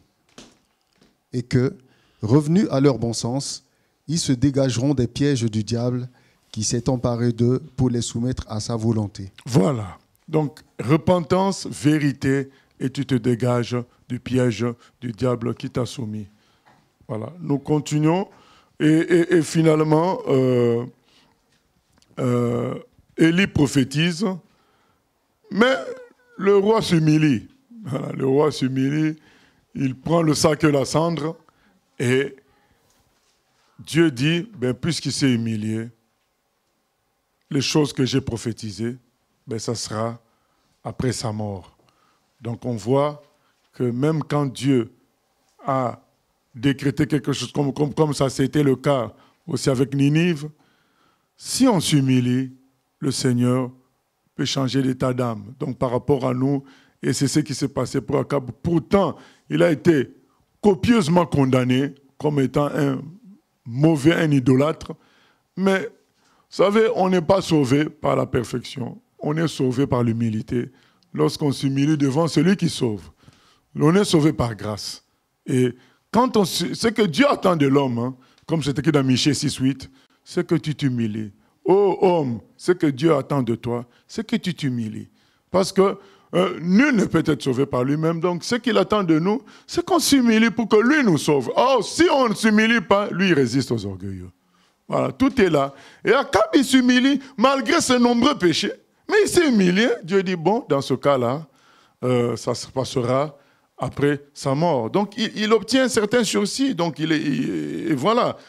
Humilions-nous, bien-aimés, ne polémiquons pas. Donc, quand le Saint-Esprit nous convainc de quelque chose, humilions-nous. Et puis on continue, quoi. Voilà, chapitre 22. Chapitre 22. On resta 3 ans sans qu'il y ait guerre entre la Syrie et Israël. La 3e année, Josaphat, roi de Juda, descendit auprès du roi d'Israël. Le roi d'Israël dit à ses serviteurs, « Savez-vous que Ramoth en Galate est à nous? Et nous ne nous inquiétons pas de la reprendre des mains du roi de Syrie. » Et il dit à Josaphat, « Veux-tu venir avec moi attaquer Ramoth en Galate ?» Josaphat répondit au roi d'Israël, « Nous irons, moi comme toi, mon peuple comme ton peuple, mes chevaux comme tes chevaux. » Puis Josaphat dit au roi d'Israël, « Consulte maintenant, je te prie, la parole de l'Éternel. » Le roi d'Israël assembla les prophètes au nombre d'environ 400 et leur dit, « Irai-je attaquer Ramoth en Galate ? Où dois-je y renoncer ?» Et ils répondirent, monte, et le Seigneur la livrera entre les mains du roi. Mais Josaphat dit, n'y a-t-il plus ici aucun prophète de l'Éternel par qui nous puissions le consulter? Le roi d'Israël répondit à Josaphat, il y a encore un homme par qui l'on pourrait consulter l'Éternel, mais je le hais, car il ne me prophétise rien de bon. Il ne prophétise que du mal. C'est Michée, fils de Dimla. Et Josaphat dit, que le roi ne parle pas ainsi. Alors le roi d'Israël appela un eunuque et dit, fais venir tout de suite Michée, fils de Dimla.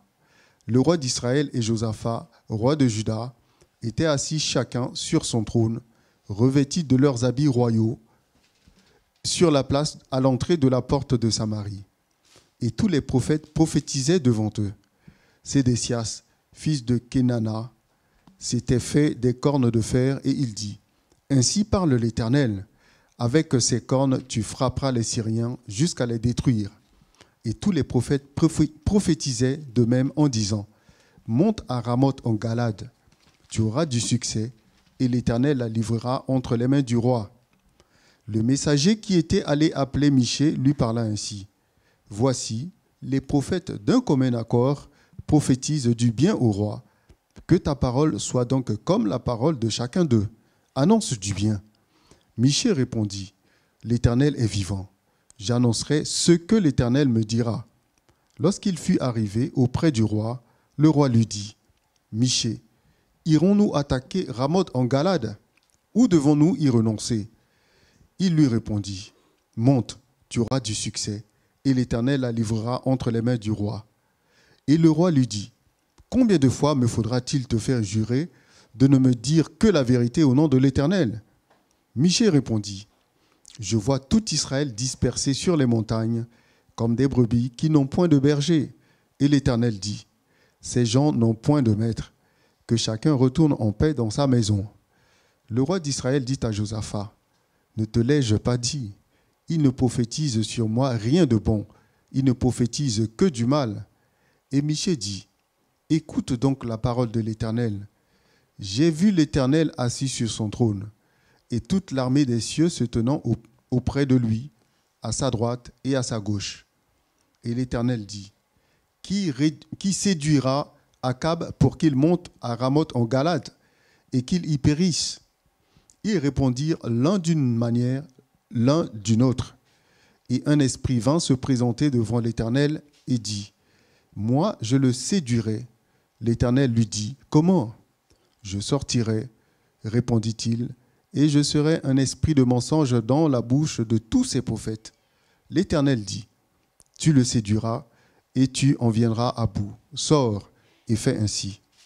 Et maintenant, voici, l'Éternel a mis un esprit de mensonge dans la bouche de tous tes prophètes qui sont là. Et l'Éternel a prononcé du mal contre toi.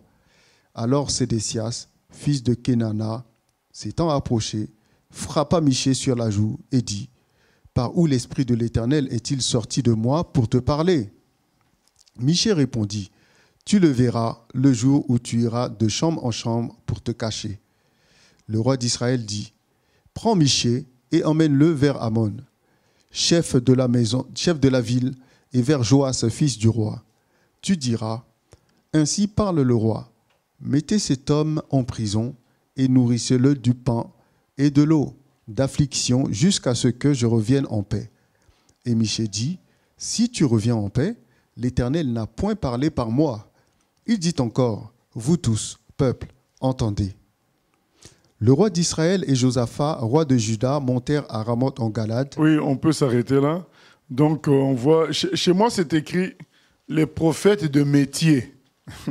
Les prophètes de métier prédisent le succès. Voilà. Les prophètes de métier, c'est-à-dire que c'est des gens qui vivaient de ça. Ils vivaient de leur prophétie. Mais comment ils vont dire les mauvaises choses? Comment ils vont dire les choses difficiles? Parce qu'ils vivent de ça. Du moment que quelqu'un vit de quelque chose, c'est difficile qu'ils disent la vérité parce que ça va mettre les gens mal à l'aise et les gens ne donnent pas à quelqu'un qui dit la vérité. C'est-à-dire qu'ils vivent de sa vérité. C'est comme ça que les gens réagissent quand on leur prêche la vérité. Qu'ils nous prouvent qu'il est dans la vérité, qu'ils vivent pauvrement. C'est tout. Voilà. Mais quand tu leur dis de bonnes choses, ah oui, oui, il nous a encouragés. Maintenant. Donc là, les gens contribuent. Mais quand c'est la vérité, ils te disent, ah bon, c'est ça. Eh bien, qu'ils vivent de ça. Qu'ils vivent de sa vérité. Et les prophètes de métier, ils prophétisent le succès. Ils étaient 400. Vous avez à gagner. Tu vois, c'est des sciences carrément. Ils fabriquent des cornes, des cornes. Ils prophétisent par ces cornes-là. Tu vas remporter la victoire. Et il ose même gifler Michée, dire, mais est-ce que c'est l'esprit de Dieu en moi est sorti pour parler en toi? Donc sûr de lui, mais sûr dans le faux, bien sûr. C'est pour montrer qu'il y a des gens qui peuvent être sûrs d'eux, mais dans le faux. C'est pas parce que quelqu'un manifeste une assurance, parce que beaucoup sont déstabilisés par l'assurance des faux serviteurs. Quand je dis beaucoup, moi-même aussi, hein, on est des humains. Quand tu vois quelqu'un avec beaucoup d'assurance parler, tu te dis, mais ça ne peut pas être une fabrication. Si les gens peuvent fabriquer, ils peuvent être aussi possédés. Et les esprits qui les possèdent leur donnent une certaine assurance. Les esprits, les gens qui ont déjà vécu une délivrance, quand les esprits les quittent, comment ils sentent après? Fatigués. Parce que les esprits donnent une force dans la personne. C'est ce qui nous permettait autrefois d'enchaîner des boîtes de nuit, de vie compliquées, sans dormir. On était toujours bien. Mais alors que maintenant, quand on enchaîne des choses, on est fatigué. Donc, mais les esprits qui te font pécher, ils te donnent aussi la force. Et c'est une réalité. Et ces gens-là peuvent parler avec beaucoup, beaucoup d'assurance. J'ai été 3 jours, pendant mes 3 jours de jeûne, j'ai été visité par un ange et il va parler avec assurance. Et les gens disent, mais non, il ne peut pas mentir. Si, il peut mentir. Il a même giflé Michée. Par le zèle mauvais. C'est pas le zèle. Le zèle n'est pas forcément synonyme de Dieu. Le zèle amer existe et le zèle diabolique existe aussi. Et la personne parle avec assurance. Tous ces gens-là prophétisent. Et on vient dire à Michée, dit la même chose. Vous savez, il y a les gens qui entourent les rois, tout ça. Quand ils voient le roi se fâcher, ça pollue l'atmosphère. Alors, ils font tout pour que le roi ne se fâche pas. Parce que ces rois-là, quand ils se fâchent, vous tous, vous êtes embêtés. Ils reviennent là. Hey, toi, tu fais quoi là? Ils crient sur toi. Alors, donc, ils font tout pour que le roi ne se fâche pas. Et c'est ainsi qu'il dit à Michée, s'il te plaît, dis seulement la même chose, qu'on soit tranquille, quoi. Voilà. Michée a dit, ben, je vais dire la vérité. Mais oui, peut-être que la question... Question Internet. Quand Naboth refuse de céder sa vigne à Akab, est-ce qu'on peut dire que Naboth a obéi à la parole de Dieu dans Nombre 36, 7? Je vais lire.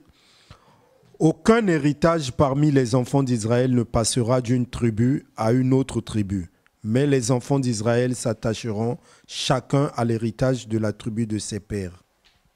Alors, on ne sait pas quelle est la tribu de Naboth, quelle est la tribu d'Akab, on ne sait pas. Mais je pense qu'il était comme un responsable, un représentant de sa famille. Il ne pouvait pas céder comme ça au plaisir du roi. Voilà, quoi. Donc, oui. Deuxième question. Est-ce que Jézabel, c'est aussi celle qu'on appelle les dames de fer? C'est ce que je viens de dire. J'avais dit en introduction, c'est que dame de fer n'est pas forcément synonyme de Jézabel. Parce que dans Jézabel, il y a la manipulation, il y a une combinaison douceur-dureté que peut-être n'a pas une dame de fer. Voilà, donc il y a les femmes qui sont autoritaires, ça ne veut pas dire forcément qu'elles sont jézabéliques. Jézabélique suppose manipulation et combinaison douceur-dureté que les humains ont du mal à gérer. Hein. Voilà, c'est ce qu'on appelle aussi le syndrome de Stockholm. Donc quand ton bourreau devient après ton... pendant 3 jours, la personne t'a empêché même d'aller aux toilettes. Pendant 3 jours, la personne t'a fouetté. Pendant 3 jours, elle t'a injurié. Et le 4e jour, elle t'a dit, excuse-moi pour tout ce que j'ai fait, tu peux aller te laver, je t'autorise à aller te laver. Tu reviens, un café chaud t'attend, tu prends ça. Beaucoup, à cause de ce genre de revirements, deviennent l'objet de manipulation de ces gens-là. Combinaison douceur-dureté menace facilité. Ça travaille. L'être humain n'est pas fait pour supporter ça. Et c'est ce qui fait qu'à Stockholm, les bourreaux, pourquoi ça s'appelle syndrome de Stockholm? C'est-à-dire que ces gens-là qui avaient fait la prise d'otage, les gens même qu'ils avaient pris en otage, ont commencé à les soutenir. Parce qu'ils ont viré du bourreau à celui qui leur fait du bien. Et ils ont expliqué leur cause. Les gens qui étaient pris en otage, ils ont épousé leur cause. Parce que soudainement, on commence à te donner le café. Soudainement, tu deviens libre, on t'enlève les menottes. Donc du coup, tu le prends comme un sauveur. Alors que c'était aussi lui, ton assaillant. Mais là, maintenant, tu le prends comme un sauveur. Et du moment qu'il est ton sauveur, tu obéis à tout ce qu'il fait. Et c'est comme ça l'esprit de Jézabel. Donc une douceur combinée avec une méchanceté. Elle va être méchante. Et puis d'un coup, douceur. Elle te fait tout ce que tu veux, elle te donne.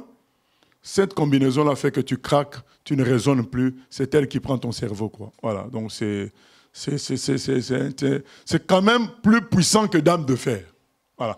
Même si on ne dit pas que Dame de fer, on ne dit pas que c'est bon aussi, mais c'est quand même plus que ça. Oui. Le micro n'est pas allumé. Hein. C'est vert, ok. Je me permets de revenir encore aussi sur le chapitre 21, juste pour un détail. Akab, comme il s'est humilié, Dieu a remis la sentence sur son fils. Mais quand on est parent, on n'a pas envie que ce soit nos enfants qui trinquent à notre place en s'humiliant. Je mets sur la tête de mon enfant la faute. Alors, je veux dire que s'humilier dans ces conditions-là, si on sait que la faute va partir sur nos enfants, ça ne va pas donner envie de s'humilier. Mais est-ce que Akab savait ça? Non, lui, il s'est humilié pour lui-même. Bah oui, il s'est humilié pour lui-même, mais justement, peut-être que ça nous ferait revenir sur notre humiliation, de savoir que c'est à cause de mon humiliation, sur ma propre faute, que mon enfant va payer à ma place. Mais lui ne sait pas ça.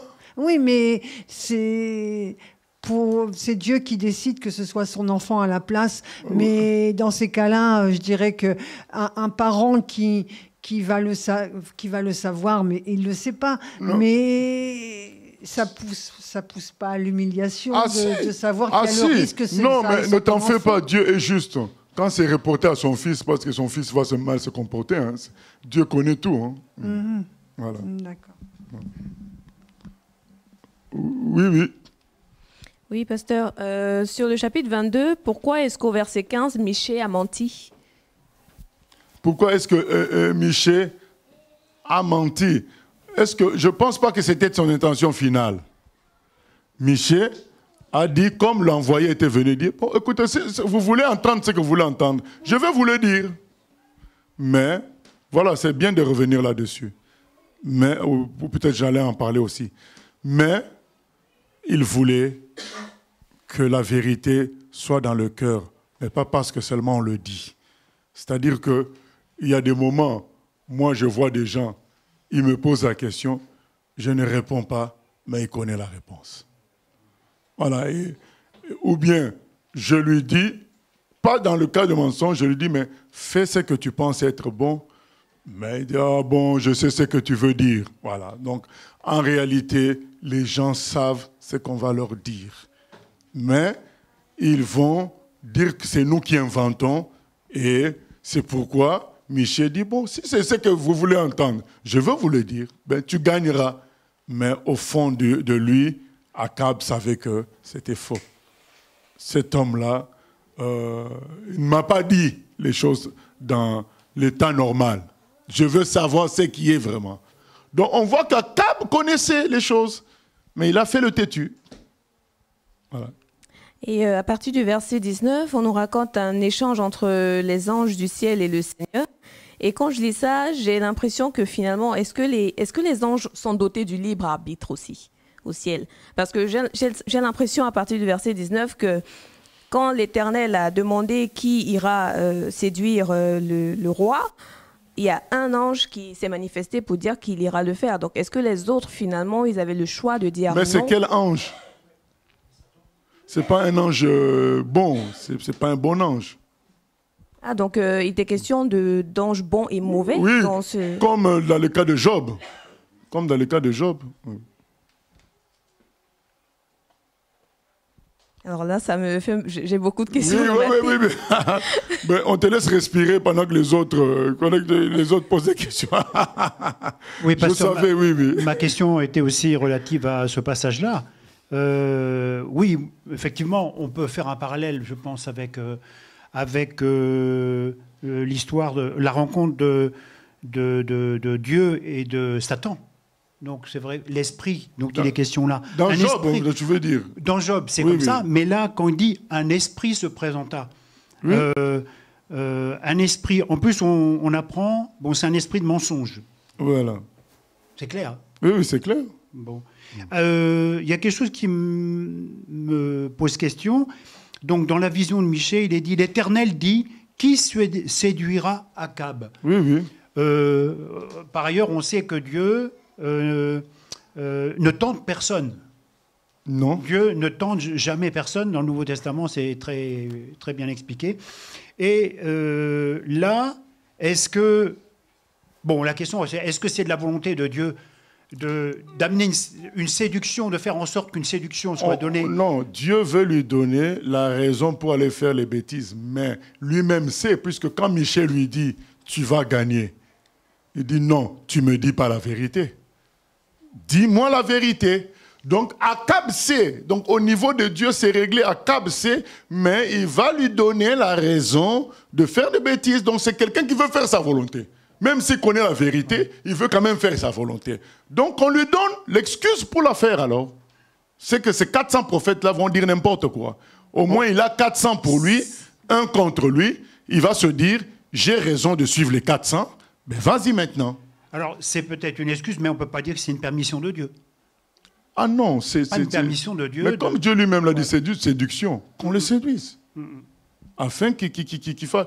Mais Jésus le dit, pourquoi il parle en parabole? Afin que les gens ne comprennent pas, parce que s'ils comprennent, ils vont être sauvés. Donc il y a plein d'autres choses comme ça, où Dieu connaît les intentions, il connaît la vérité dans le cœur. Il dit, bon, je vais parler comme ça ils vont faire ce qui est dans leur cœur, au lieu de mentir quelque chose d'officiel. Parce que si les prophètes avaient dit, comment dire, n'y va pas, lui, il a déjà décidé d'y aller. En réalité, il allait peut-être tuer beaucoup, et puis, comme on a vu avec Michée, aller prison. Donc Dieu dit, mais comme il veut faire que ce qu'il veut, eh ben, les prophètes de métier, donc, ils vont recevoir l'esprit de mensonge. C'est pourquoi, moi, un jour, j'expliquais à quelqu'un, mais vous pensez que quand quelqu'un a une parole de connaissance, c'est forcément de Dieu? Non. L'esprit de mensonge existe.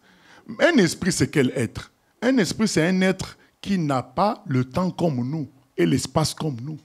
C'est un être qui vit depuis longtemps et qui peut se déplacer rapidement.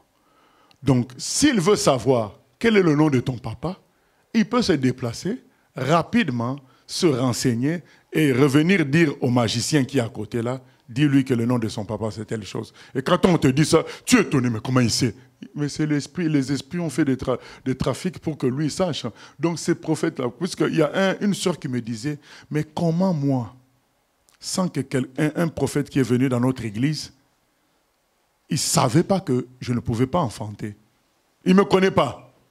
Mais il m'a fait passer devant pour me dire que j'allais enfanter dans l'année prochaine. Et on lui a fait ce coup-là à plusieurs reprises. Elle n'a jamais enfanté. Et elle en avait. Après Dieu, il disait, mais comment Dieu peut dire que je vais enfanter et je n'enfante pas? Je lui ai expliqué ce jour-là que ce n'était pas Dieu. Oui, mais comment ces gens-là ne me connaissaient pas? Ils savaient. Moi, je lui ai dit, c'était l'esprit de mensonge. Ah bon? Sur des serviteurs de Dieu, j'ai dit, c'est possible. Un esprit de mensonge peut influencer même un serviteur de Dieu. Jésus avait dit à Pierre, arrière de moi, Satan. Donc un esprit de mensonge peut influencer un serviteur de Dieu lorsqu'il est léger, lorsqu'il n'est pas vigilant, lorsqu'il ne s'attend pas qu'au Seigneur. Puisque c'était quand même des prophètes. On les a appelés des prophètes. Hein. C'était des prophètes. Voilà. Mais qui en ont fait un métier. Par rapport à l'esprit de mensonge, bien sûr, on peut être soumis à l'esprit de mensonge sans s'en rendre compte. Pierre ne se rendait pas compte. Quand il a dit à Jésus... Oui, il ne se rendait pas compte, bien sûr. Ce n'est pas un contrat. C'est pas un contrat avec Donc Satan. les pasteurs en question qui disent... Oui, sans s'en rendre compte. C'est sans Voilà, eux, ils pensent que c'est une marque de connaissance, mais c'est parce que tout simplement, il n'y avait pas de vigilance dans leur relation avec Dieu. Moi, je me souviens, un jour, je priais pour quelqu'un, j'ai reçu la parole de connaissance comme quoi il a fait la magie. Mais comme c'était qu'il doit se repentir par rapport à ce qu'il a fait, mais comme c'était un Antillais, l'envie charnelle de précision a voulu que je dise qu'elle a fait du vaudou. Mais j'ai résisté à cette envie de précision pour rester dans ce que j'avais reçu, c'est la magie. Et donc quand la personne, après, on a discuté tranquillement, elle a avoué qu'elle a fait la magie, ce n'était pas le vaudou, c'était autre chose. Donc j'aurais dit le vaudou par envie de précision, je m'écartais de la volonté de Dieu. C'est voilà l'esprit de mensonge qui te dit, ah ben c'est le vaudou. Non, je suis resté sur ce que moi j'avais reçu. Donc oui, l'esprit de mensonge peut influencer n'importe qui. Il faut qu'on reste sur ce que Dieu dit. Voilà. Et ces gens-là, finalement, oui, tu as respiré. Oui, pasteur, toujours sur cet esprit de mensonge, est-ce qu'on peut situer de manière chronologique à quel moment le diable, parce que tu as dit tout à l'heure qu'il s'agissait du diable, ou pas? Non, j'ai dit que c'était comparable à ce qui s'est passé avec le diable dans l'histoire de Job. D'accord, ok. Et est-ce qu'on peut situer de manière chronologique à quel moment les anges qui ont suivi le diable sont tombés du ciel? Parce que je me demande finalement, c'est une question un peu générale, à quel moment, entre ce qui s'est passé dans le Jardin d'Éden et tout ce qui s'est passé après, à quel moment est-ce que les anges sont tombés du ciel, quoi, les mauvais anges, on va dire? À quel moment Enfin, je ne sais pas si on peut... Mais en tout cas, ils l'ont fait avant l'homme, puisqu'ils ont tenté l'homme après. Il a tenté l'homme. Satan est tombé dans le péché avant l'homme, en tout cas. Donc, Satan n'était plus au ciel pendant les périodes de l'Ancien Testament? Non, il y a le troisième ciel, il y a le deuxième ciel.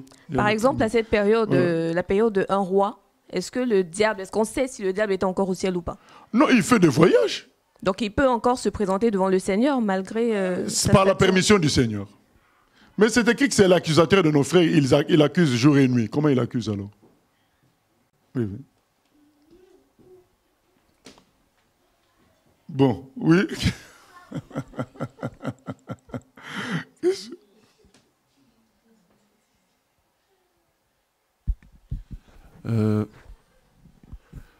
En revenant sur l'esprit de Jézabel, dans l'église de Thyatire, est-ce que c'est ce qu'on appelle les profondeurs du diable? Est-ce que tu peux nous dire quelque chose par rapport à ça? Les profondeurs du diable, non mais Est-ce que c'est ça? Je ne sais pas, puisque c'est écrit, puisque dans l'église de Thyatire, du fait que vous avez... Oui, mais qu'est-ce qui est écrit sur l'église de Thyatire?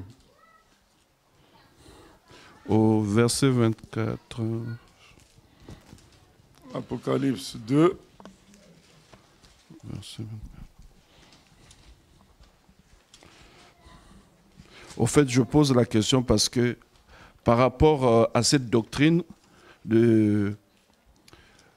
par rapport à l'esprit de Jézabel, d'autres ont sorti des livres en disant que c'est ce qu'on appelle dans l'église, à l'église de Thyatire, que c'est les profondeurs de Satan. C'est pourquoi je voulais savoir, est-ce que ça concerne bien Jézabel là? Quant à vous qui, à Thyatire, ne vous êtes pas attachés à cette fausse doctrine et qui n'avez pas appris ce que ces gens appellent les profonds secrets de Satan, voici ce que je déclare, je ne vous impose pas d'autre fardeau, mais tenez fermement Moi, je pense que le profondeur de Satan, je pense que ça n'a rien à voir avec l'esprit de Jézabel. C'est plutôt qu'on retrouve ça aussi aujourd'hui. Tous les témoignages que les gens font, j'étais sorcier, voilà comment Satan fait, voilà Satan. Donc, tout ce qu'on fait pour donner des enseignements sur Satan, c'est comme si, pour évoluer spirituellement, il faut bien connaître Satan, bien connaître les profondeurs de Satan. C'est pas bon. C'est pas bon, donc on n'a pas besoin des profondeurs de Satan pour évoluer spirituellement. Et les chrétiens sont friands de tous ces témoins. Je ne suis pas contre que quelqu'un témoigne de ce qui s'est passé dans sa vie, mais quand ça devient comme un enseignement, on explique tout ce qui se passe dans le monde satanique, c'est comme si c'est ça qui donnera la force aux chrétiens. Non, c'est l'Esprit Saint qui donne la force aux chrétiens. Donc, finalement, Michée, il prédit la défaite. Il prédit la défaite.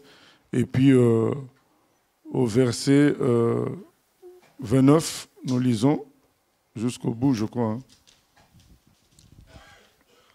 Verset 29. As-tu vu comment... le roi d'Israël et Josaphat, roi de Juda, montèrent à Ramoth en Galade. Le roi d'Israël dit à Josaphat, je veux me déguiser pour aller au combat. Mets-toi, revêts-toi de tes habits. Et le roi d'Israël se déguisa et alla au combat. Le roi d'Israël avait donné cet ordre aux 32 chefs de ses chars. Vous n'attaquerez ni petit ni grand, mais vous attaquerez seulement le roi d'Israël. Quand les chefs des chars aperçurent Josaphat, ils dirent, certainement, c'est le roi d'Israël. Et ils s'approchèrent de lui pour l'attaquer. Josaphat poussa un cri. Les chefs des chars, voyant que ce n'était pas le roi d'Israël, s'éloignèrent de lui. Alors un homme tira de son arc au hasard et frappa le roi d'Israël au défaut de la cuirasse. Le roi dit à celui qui dirigeait son char, « Tourne et fais-moi sortir du champ de bataille, car je suis blessé. » Le combat devint acharné ce jour-là. Le roi fut retenu dans son char en face des Syriens, et il mourut le soir. Le sang de la blessure coula dans l'intérieur du char. Au coucher du soleil, on cria par tout le camp, chacun à sa ville et chacun dans son pays. Ainsi mourut le roi qui fut ramené à Samarie. Et on enterra le roi à Samarie. Lorsqu'on lava le char à l'étang de Samarie, les chiens léchèrent le sang d'Akab, et les prostituées s'y baignèrent, selon la parole que l'Éternel avait prononcée. Le reste des actions d'Akab, tout ce qu'il a fait, la maison d'ivoire qu'il construisit, et toutes les villes qu'il a bâties, cela n'est-il pas écrit dans le livre des chroniques des rois d'Israël? Akab se coucha avec ses pères, et Akazia, son fils, régna à sa place. Josaphat, fils d'Asa, régna sur Juda. Voilà, donc on s'arrête là. Donc finalement, la prophétie s'accomplit, la prophétie de Michée, d'Élie plutôt, s'accomplit. Et je voulais donner aussi un détail, c'est que Akab avait dit Michée ne lui prophétisait rien de bon. Ça veut dire qu'il n'y avait pas que Élie qui était prophète en action. Il y avait aussi Michée. Pourquoi? Parce qu'il y a les théories des branhamistes, comme quoi à chaque époque, il n'y a qu'un seul prophète majeur. Non, là, on voit que Michée était là, Élie aussi était là. Donc, ce n'était pas qu'un seul. Il y avait Michée, il y avait aussi Élie, qui régulièrement prophétisait au roi la vérité. Donc, il n'y avait pas... on va voir ça aussi avec Malachie et Zacharie. Ils étaient au même moment. Voilà. Donc, ce sont des fausses théories pour finir par dire que c'est Branham qui est le prophète de notre siècle. Voilà, c'est ça la technique. Mais là, c'est faux. Donc, Michée et Élie sont là. Et finalement, la prophétie s'accomplit. Akab, il meurt. Et on voit le danger de faire de mauvaises alliances. Parce que Josaphat a failli se faire tuer. Ce n'était pas sa guerre à lui. Il s'est allié avec quelqu'un que Dieu rejetait. Et il a failli se faire tuer. Par la grâce de Dieu, ça n'a pas été le cas. Donc quand on fait une mauvaise alliance, sachant qu'on subira les conséquences de la personne avec qui on fait l'alliance. Donc pour faire alliance, il faut qu'on soit sûr que Dieu approuve la personne. Quand on cherche de l'aide rapidement, vous savez, quand on cherche de l'aide rapidement, on ne calcule pas. Tout est bon à prendre, attention. L'alliance avec les méchants laissera toujours des traces et ça finira mal. Donc autant chercher toujours le recours du Seigneur. Donc quand moi je me souviens, à une époque, j'étais sollicité pour des alliances contre quelqu'un. Mais les personnes qui te sollicitent, tu sens déjà leur méchanceté.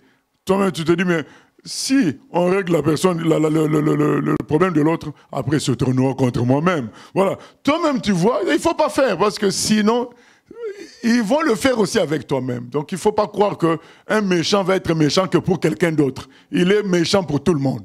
Voilà. Même pour sa famille, puisque c'est sa nature. Donc, il faut faire attention aux alliances. Et là, Josaphat, si Dieu n'avait pas empêché, ben, il serait mort. Et on verra que d'autres subiront ces choses-là à cause des mauvaises alliance. Donc la leçon qu'on en tire de tout ça, c'est que faut dire toujours la vérité, comme Michée, comme Élie, comme Naboth, il en a payé de sa vie. Il faut toujours dire la vérité, marcher toujours dans le respect aussi des valeurs. Voilà quoi, le respect de ce qui est dans ta famille. Il faut respecter ça. Donc quand on n'a plus de valeurs, on ne respecte plus les personnes âgées, les gens. Il faut garder les valeurs que ce monde-là veut enlever. Il faut garder ça, voir des personnes qui veulent se bagarrer, essayer de partager, de départager. Voilà, il faut qu'on garde ces valeurs-là parce que si on suit ce monde-là, on va voir quelqu'un tuer quelqu'un d'autre et on ne fait rien. C'est pas bon. Donc il faut. Naboth, il a gardé le respect de valeurs. Il a dit non, je ne peux pas faire ça. Ça, c'est péché contre Dieu, quoi. Et c'est très important, bien aimé, de garder encore le respect des choses. On ne déplace pas les bonnes anciennes. Voilà. Donc, prions que le Seigneur nous aide à dire toujours la vérité. Prions que le Seigneur nous aide à ne pas faire de mauvaises alliances. Prions que le Seigneur nous aide à tirer des leçons des jugements que nous voyons sur les autres. Quand tu as vu Chirac mourir, c'est un jugement. Quand tu as vu Steve Jobs mourir, c'est un jugement. Tire-en les leçons pour toi-même. Seigneur, nous venons prier afin que tu nous aides à considérer tes jugements, à ne pas les prendre à la légère. Lorsque ça arrive à l'un, ça peut m'arriver aussi, Seigneur. Que nous puissions nous humilier devant toi et tirer les leçons de ce qui arrive à autrui. Aide-nous, Père éternel. Aide-nous, Seigneur, à dire toujours la vérité, même s'il faut en payer le prix par notre vie. Nous savons qu'au ciel, tu nous attends, les bras ouverts. C'est ce que nous espérons et nous croyons, Seigneur. Nous prions, Seigneur, que tu nous aides à ne pas faire de mauvaises alliances parce qu'on veut régler vite un problème, qu'on cherche toujours ton action à toi, ton intervention à toi. Au nom de Jésus, merci encore pour cette étude biblique. À toi la gloire, la louange au siècle des siècles. Amen.